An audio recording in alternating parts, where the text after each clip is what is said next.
Now students, अब हम लोग देखेंगे कॉमनली कौन कौन सी मेथड यूज़ की जाती हैं रिजल्ट सेट करने के लिए।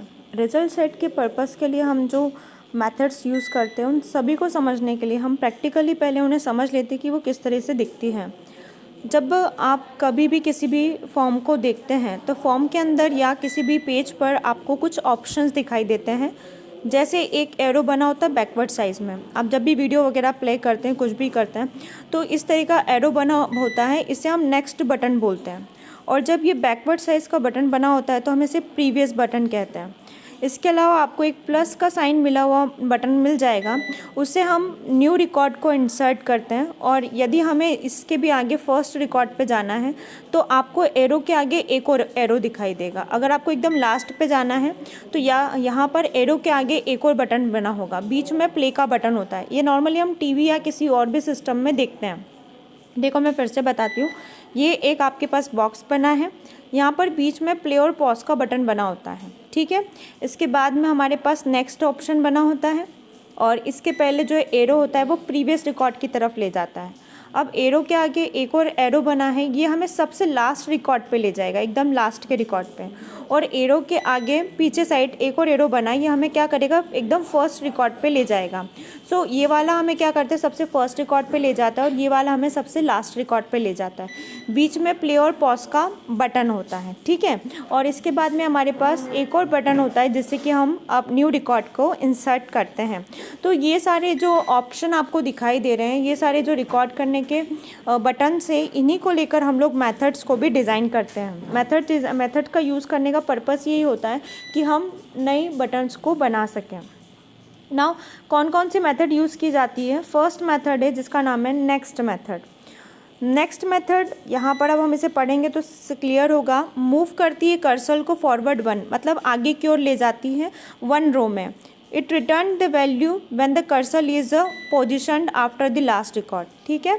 इसके बाद में नेक्स्ट जो हमारी मेथड है प्रीवियस मेथड क्या करेगी, मूव करेगी हमारे कर्सर को प्रीवियस रिकॉर्ड की ओर, मतलब पहले पिछले रिकॉर्ड की तरफ हमें ले जाएगी या पिछली रो की तरफ हमें ले जाएगी, ठीक है। इसके बाद फर्स्ट मेथड क्या करेगी, ये मूव करेगी हमारे कर्सर को टू द फर्स्ट रिकॉर्ड, सबसे पहले रिकॉर्ड पर ले जाएगी।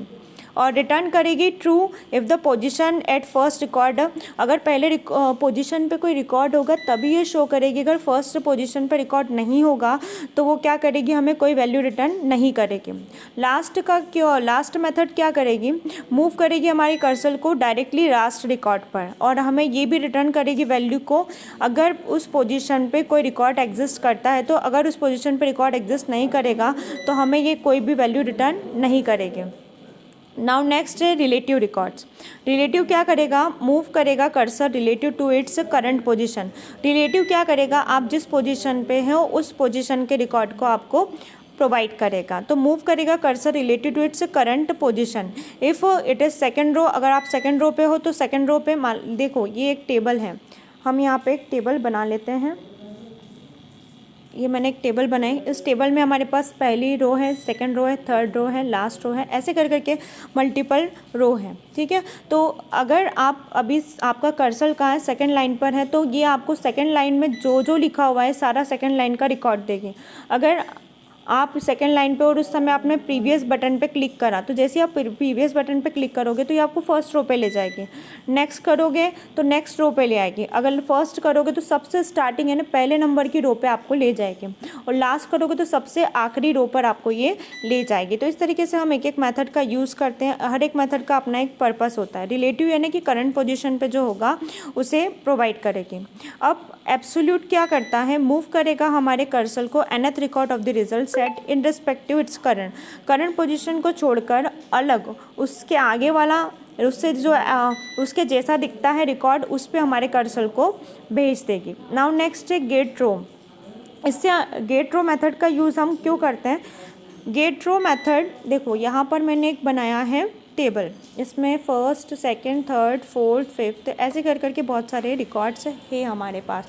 तो यहाँ पर कितनी लाइन से 1 2 3 4 कितनी लाइन से, उन लाइंस को काउंट करके, मतलब कितनी रो हैं, कितना डेटा हमारे पास है, इसे काउंट करके देने का काम कौन करता है? गेट रो। गेट रो जो मेथड है वो रिटर्न करेगी कि नंबर ऑफ़ लाइंस कितनी है, return the current row number where cursor is positioning, sorry ये क्या प्रोवाइड करेगी? अभी यहाँ पर हमारे पास कितनी रो हैं, 1 2 3 4 5 6 कितनी भी हो, अगर मैं यहाँ पर अभी 25, मेरा कर्सर कहाँ पे, मेरे माउस का कर्सर 25 पे है, तो ये मुझे प्रोवाइड करेगी कि आप कौन सी पोजीशन पे हो, 25 रो में हो।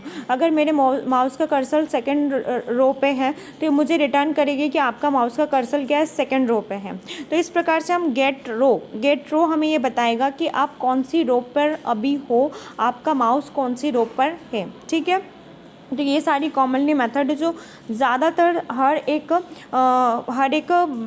बोल सकते हैं एप्लीकेशन और सॉफ्टवेयर में यूज़ की जाती हैं। क्लियर? नाउ अब हमें देखना है कि कौन कौन से डेटाबेस एप्लीकेशन टेबल में यूज़ होती हैं। अभी मैंने आपको बताया था फ्रंट एंड कैसा दिखता है। देखो यहाँ पर हमारे एक स्टूडेंट रिकॉर्ड दिखाई दे रहा है। इस स्टूडेंट रिकॉर्ड में उसका रोल नंबर, नेम और क्लास दिखाई दे रही है। आपको यहाँ पर 2 बटन दिख रहे हैं, डिस्प्ले रिकॉर्ड और एक एग्जिट बटन, ठीक है। तो डिस्प्ले रिकॉर्ड और एग्जिट बटन आपको वहाँ से बाहर निकालने में मदद करेगा और डिस्प्ले रिकॉर्ड आपको उस रिकॉर्ड को शो करने में मदद करेगा, ठीक है। नाउ हमारे पास एक और एप्लीकेशन प्रोग्राम है, यहाँ पर सिंपल एप्लीकेशन प्रोग्राम दिया हुआ है। वेट सेकेंड, हाँ 1 मिनट रुको।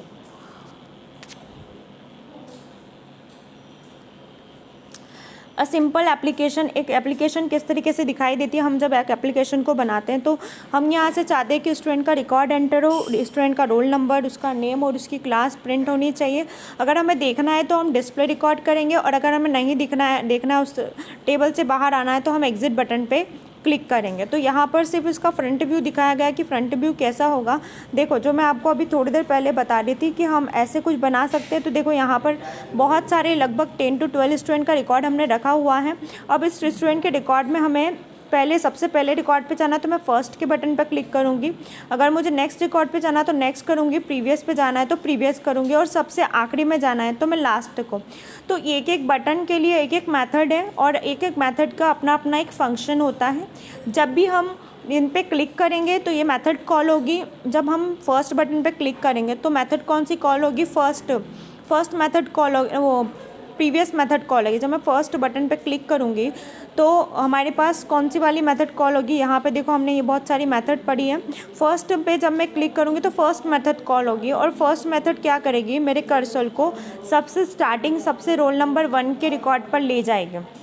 और जब मैं लास्ट बटन पे क्लिक करूँगी तो लास्ट मेथड कॉल होगी और यहाँ पे मुझे सबसे लास्ट नंबर पे, मान लीजिए यहाँ पर 10 स्टूडेंट का रिकॉर्ड था तो 10 नंबर पे ले जाएगी सबसे लास्ट स्टूडेंट के रिकॉर्ड पे। और प्रीवियस पे मैं करूँगी तो 10 से अब मैं कहाँ आ जाऊँगी? 9 पे। और मैं नेक्स्ट करूँगी तो 9 से कहाँ चली जाऊँगी? 10 पे। इस तरीके से बहुत सारे रिकॉर्ड के बीच में मूव करने के लिए आपको ये मेथड्स काम में आती हैं। और जैसे आप एग्जिट बटन को प्रेस करेंगे तो आप वहाँ से एग्जिट हो जाएंगे। क्लियर? तो ये सारी यहाँ पर बहुत सारे एप्लीकेशन, बहुत सारे स्क्रीनशॉट से आपको बताया कि क्या क्या कोड लिखा जाता है, कौन कौन से मेथड होती है। देखो यहाँ पे फर्स्ट मेथड का कोड लिखा हुआ है कि फर्स्ट मेथड क्या कर रही है, प्रीवियस मेथड क्या कर रही है, नेक्स्ट मेथड और लास्ट मेथड। ये सारी मेथड के यहाँ पे कोड लिखे हुए हैं जिसको हम जावा कोड बोलते हैं। तो यहाँ पर जावा कोड दिए हुए हैं जिससे कि हमें पता चल जाएगा कि ये मेथड क्या करती है, कैसे काम करती है। और इसकी कोडिंग लास्ट में मैंने आपको बताया था कि जब भी हमें प्रोग्राम क्लोज करना पड़ता है तो हम किसका यूज़ करते हैं? ट्राई और कैच ब्लॉक का यूज़ करते हैं। ट्राई ब्लॉक चेक करता है कि कौन कौन सी प्रॉब्लम्स है और उस प्रॉब्लम्स को सॉल्व करने का काम कैच ब्लॉक करता है। ट्राई ब्लॉक ढूंढता है कि कौन कौन सी प्रॉब्लम्स इस प्रोग्राम में है, तो ट्राई ब्लॉक सर्च करेगा और उसके बाद में जो हमारा कैच ब्लॉक होगा वो उस प्रॉब्लम्स को सॉल्व कर हमें यहाँ पे प्रिंट दे देगा। अगर उसमें कोई प्रॉब्लम होगी तो आपको बताएगा कि ये प्रॉब्लम यहाँ पर है। इसके साथ मैंने आपको बताया था कि हम बहुत सारी क्लोज मेथड का यूज़ करते हैं। RS क्लोज यानी वो स्टेटमेंट को क्लोज करेगा, रिजल्ट सेट क्लोज हो जाएगा। उसके बाद में स्टेटमेंट क्लोज, STMT यानी स्टेटमेंट क्लोज, ये आपके स्टेटमेंट को क्लोज करेगा। CON क्लोज यानी ये आपके कनेक्शन को क्लोज करने का काम करेगा। तो इस प्रकार से हम कई सारी मेथड्स का यूज़ करेंगे और उन मेथड्स से हम इसको क्या करेंगे, क्लोज करेंगे। तो यहाँ पर सभी के GUI बताए गए, कोडिंग बताई गई है और इसके पहले जो मेथड थे इंपॉर्टेंट, मैंने आपको मेथड्स भी बता दी। इसके पहले हमने देखा कि हम किस तरीके से अपने कंप्यूटर के अंदर एप्लीकेशन और डेटाबेस के बीच में कनेक्शन करने के लिए JDBC ड्राइवर का यूज़ करेंगे और JDBC ड्राइवर को इंस्टॉल करने के लिए क्या क्या स्टेप्स फॉलो करनी है और JDBC ड्राइवर डाउनलोड करना ही क्यों है और वो करता क्या है, हमारे फ्रंट एंड और बैक एंड को कनेक्ट करने का काम करता है। तो आई होप आपको समझ में आया होगा कि हमने जो चैप्टर नंबर 12 पढ़ा है उसमें हमने सीखा है डेटाबेस कनेक्टिविटी। हमारे फ्रंट एंड और बैक एंड को कनेक्ट करने का काम कौन करता है, JDBC ड्राइवर्स और JDBC API करते हैं और JDBC जिसका पूरा नाम है जावा डेटाबेस कनेक्टिविटी, और ये कनेक्शन प्रोवाइड करता है और उस कनेक्शन के बाद ही हम डेटाबेस को अपने रिकॉर्ड में रख पाते हैं।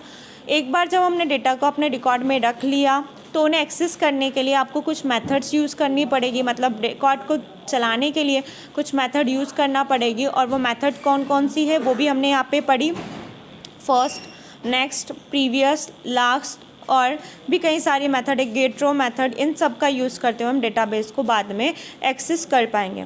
नाउ यहीं पे हमारा चैप्टर नंबर 12 कंप्लीट होता है। अब आपको मैं क्वेश्चन आंसर व्हाट्सएप कर दूंगी जिससे कि आपको इस चैप्टर को अपनी कॉपी में नोट डाउन कर लेना है। देन हमारा चैप्टर नंबर 13 भी हमारे सिलेबस से ओमिट है। सो इसके बाद में नेक्स्ट जो आपकी वीडियो होगी वो चैप्टर नंबर 14 की होगी। चैप्टर नंबर 14 स्टार्ट करेंगे इसके बाद हम, और यहाँ तक जैसे अभी तक को जो आपको पता है, मैं ये चैप्टर नंबर 12 कंप्लीट हो रहा है। इसके पहले मैंने आपको बताया चैप्टर नंबर 5 हमारे सिलेबस में अब नहीं है, चैप्टर नंबर 11 भी नहीं है और 13 भी नहीं है, ठीक है, और इससे सबसे लास्ट में 19 चैप्टर भी नहीं है। तो अभी तक का जो सिलेबस है आप ये मानिए कि चैप्टर नंबर 13 तक कंप्लीट हो गया।